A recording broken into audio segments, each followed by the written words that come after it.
Early Friday morning, the New Yorker's Ronan Farrow dropped an article that alleges a 2006 sexual affair between President Trump and Karen McDougal, a former Playboy bunny.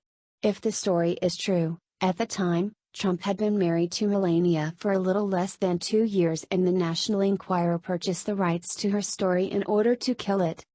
Naturally, in addition to the hysterical white noise and fire hose of anti-Trump fake news the deranged media is already spewing, they went crazy over this, which is only notable because it does mark a massive sea change in our media's view of such things.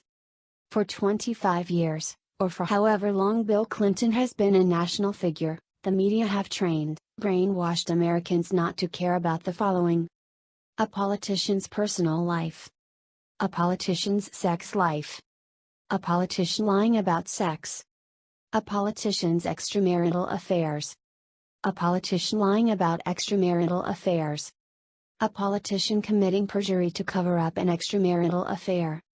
Good heavens, we are not even supposed to care if the President of the United States has sex in the Oval Office with a young intern and is then accused by a handful of other women of sexual harassment, groping, and rape. For 25 years, the media have told us we are electing a president, not a pope. So where did this sudden burst of moral purity come from? Why are we suddenly being told to care if a politician boinked a Playboy bunny a dozen years ago? Hey, need I remind you that we elected a president, not a pope?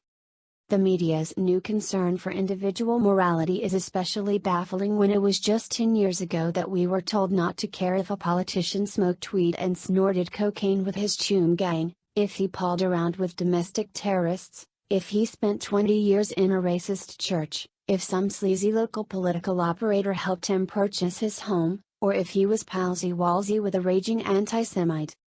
Hell, 10 years ago, the media cared so little about marital infidelity, they covered up for presidential candidate John Edwards as he cheated on his wife, who was dying of cancer at the time.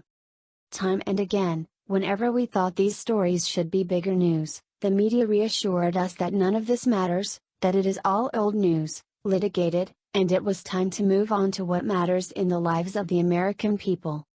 So, honestly, after 25 years of media training, I cannot tell you just how little I care about Trump's 12-year-old sex life.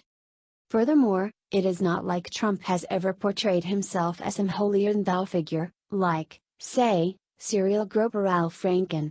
Trump being Trump is baked in the proverbial cake. Besides, something else we do not know is if he and Melania were quietly separated at the time. This is not me making excuses for Trump. My only point is that we do not know what we do not know, and we most certainly do not know about the complicated relationship between this particular man and wife. Therefore, the only motivation in condemning a man in such a circumstance is to feel superior by signaling your own virtue. Which makes it the perfect job for #never Trump.